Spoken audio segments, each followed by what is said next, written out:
रानी अग्रवाल जी, लखनऊ। राधे राधे। राधे राधे महाराज जी। महाराज जी, मेरा प्रश्न है कि जब हम भोजन प्रसादी पाते हैं तो लास्ट कवल लेते हैं, उसमें पता लग जाता है कि हमारा पेट भर गया है। इसी से जब हमारे जीवन का अंतिम समय आ जाता है तो क्या कुछ घंटे, 2 दिन या 15 दिन पहले हमें संकेत ये मिलता है? पुण्यात्मा महात्माओं का, ये कोई भोजन नहीं है। भोजन की प्रक्रिया से मृत्यु की प्रक्रिया को नहीं जोड़ा जा सकता। अंतिम समय उनको पता चलता है जो महात्मा होते हैं, निरंतर भजन करते रहते हैं। उनको संकेत हो जाता है कि अब हमारा आज शरीर पूरा हो जाएगा। जिसे पूज्यपाद उड़िया बाबा जी महाराज, वो सुबह सुबह उठे और कहा भाई आज यहाँ स्मशान होगा। तो कोई समझ ही नहीं पा रहा था कि मतलब क्या, और बस जाकर के प्रवचन किया 2 श्लोकों का कि जिसका जन्म निश्चित है उसकी मृत्यु निश्चित है, आत्मा का ना जन्म है ना मृत्यु है। तो कोई समझ नहीं पा रहा था कि मतलब क्या है इन श्लोकों का। और बस सत्संग में बैठे आनंद ब्रह्मचारी प्रभुदत्त ब्रह्मचारी की भागवती कथा कह रहे थे। बाबा ऐसे शांत बैठे थे। इतने में वहीं आश्रम में रहने वाला एक भगवान दास नाम था, वो आया और उसने कहा लाओ मैं मोरछल करता हूँ। तो मना कर दिया कि नहीं तुम्हें नहीं देंगे, क्योंकि मोरछल के लिए पर्सनल जन होते हैं। अब वो गया और गड़ासा जिससे चारा काटा जाता है, वो गड़ासा छुपा के ऐसे लाया और बाबा के ऐसे 6 इंच गड़ासा घुस गए।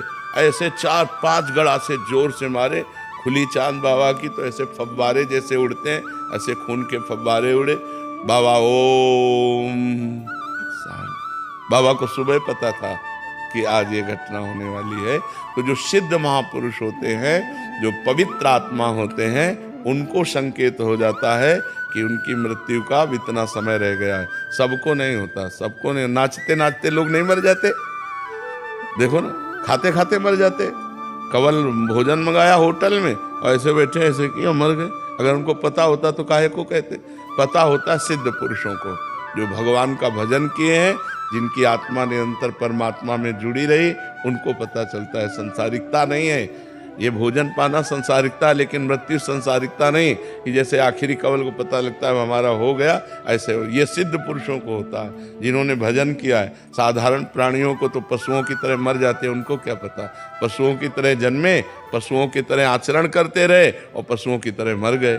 जो मनुष्य रूप में जन्मे और भजन करके भगवान के चिंतन में पूरा जीवन व्यतीत किया, ऐसे सिद्ध महापुरुषों को अंतिम निर्णय आ जाता है कि आपका 1 घंटे में 2 घंटे में शरीर पूरा होने वाला है। जैसे यहाँ राधा टीला है ना, राधा टीला के महंत जी थे, तो उनको खून की उल्टी हुई तो रामकृष्ण मिशन ले गए। तो रामकृष्ण मिशन में वो कहा कि यहाँ तो ठीक नहीं होंगे, आगरा ले जाना पड़ेगा। तो उनका हम वृंदावन से बाहर नहीं जाएंगे। आए, रात अपने यहाँ कुटिया में व्यतीत की। सुबह कहा जल्दी करो, जल्दी ठाकुर जी को स्नान कराओ, जल्दी ठाकुर जी को भोग लगाओ और प्रसाद लाओ, चरणामृत लाओ और सब बैठो। कुंज बिहारी श्री हरिदास, कुंज बिहारी श्री। उनको सुबह पता हो गया कि आज मेरा शरीर छूटेगा। तो पहले सब पूरी, जैसे भाई जी से हनुमान प्रसाद पोद्दार जी, सबको बुलाया। सबको बुला के कहा हमसे जो कोई मन वचन कर्म से गलती हुई हो सब क्षमा करना।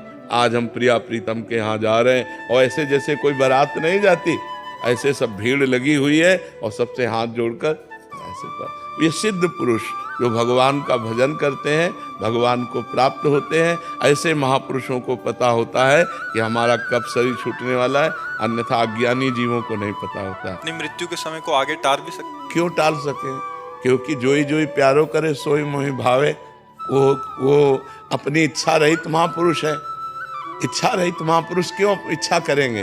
अंतिम समय क्यों अपनी बात बिगाड़ेंगे? इच्छा करना अपनी बात बिगाड़ना है। जोई जोई प्यारो करे सोई मोहि भावे। प्यारे की इच्छा बुला रहे हैं तो मेरी इच्छा क्यों हो जाए कि मैं आ रहा हूँ? प्यारे बुला रहे हैं तो दौड़ के जाऊंगा। तो वो तो अपने शरीर को छोड़कर, शरीर से प्यार थोड़ी होता है। योग साधन में योगी जन तो मर जी, आपने एक बार सुनाया था कि वो 1400 चांगदेव जी। नहीं, ये भगवत प्रेमी जन थोड़ी हैं। प्रेमी जनों का मार्ग अलग है, योगी जन। हाँ, योगी जनों का अलग है। वो जी सकते हैं, लेकिन वो क्या क्या थे? सिंह पर सवार हुए, सांप की चाबुक ली, लेकिन ज्ञानदेव जी के सामने क्या थे? बालक थे, कोरे बालक थे, कुछ नहीं। 1400 वर्ष जी गए, लेकिन उनके अंदर कोई भी भागवतिकता तो नहीं थी। ज्ञानदेव ने दिखाया कि चबूतरा चल पड़ा, जड़ चबूतरा चल पड़ा।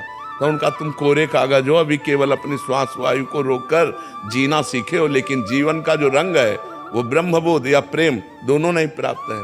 तो वो योगी जन अपनी प्राणवायु को रोक करके मृत्यु के आगे अपनी आयु बढ़ा लेते हैं, लेकिन उससे कोई लाभ नहीं है। लाभ है भगवत प्रेम तत्वबोध, जो ज्ञानदेव जी से मिलने के बाद चांगदेव जी को हुआ।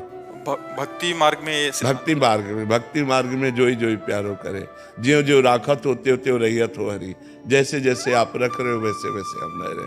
भक्ति की अपनी कोई इच्छा ही नहीं होती, वो भगवान की इच्छा में अपनी इच्छा को मिला देता है। भगवान चाहे अभी बुला ले, भगवान चाहे 100 वर्ष बाद बुलाए, उसका न कोई शिकायत है मरने की न कोई जीने की। पर जी भक्ति के साथ खेल खेलने पे हमें क्या लाभ मिलेगा?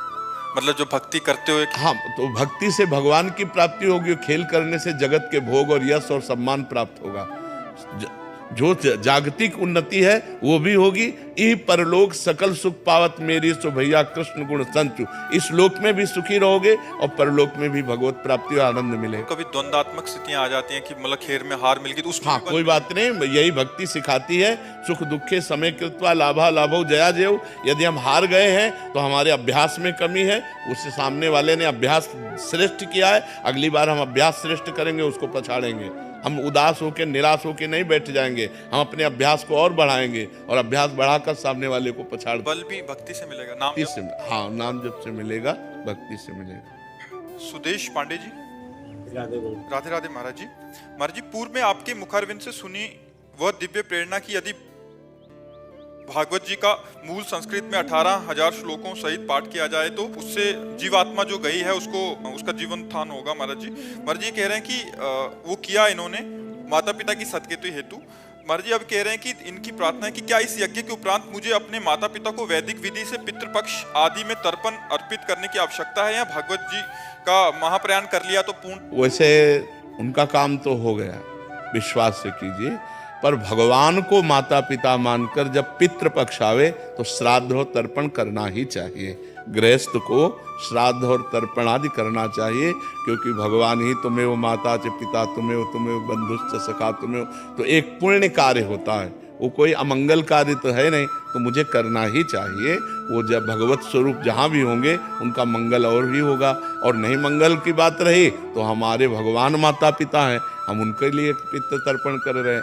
जैसे बड़े बड़े भीष्मादि महापुरुषों ने ये सब कार्यक्रम किए हैं, तो भगवान भी स्वयं श्राद्ध तर्पण आदि किए अपने माता पिता परिवार पूर्वजों के लिए। तो हमारे जो पितर हैं, बहुत से पितर है ना, हम कुल परंपरागत पितर हैं, उन सबके लिए तर्पण करना चाहिए, उन सबको श्राद्ध देना चाहिए। ये एक पुण्य कर्म है, इसको छोड़ना नहीं चाहिए।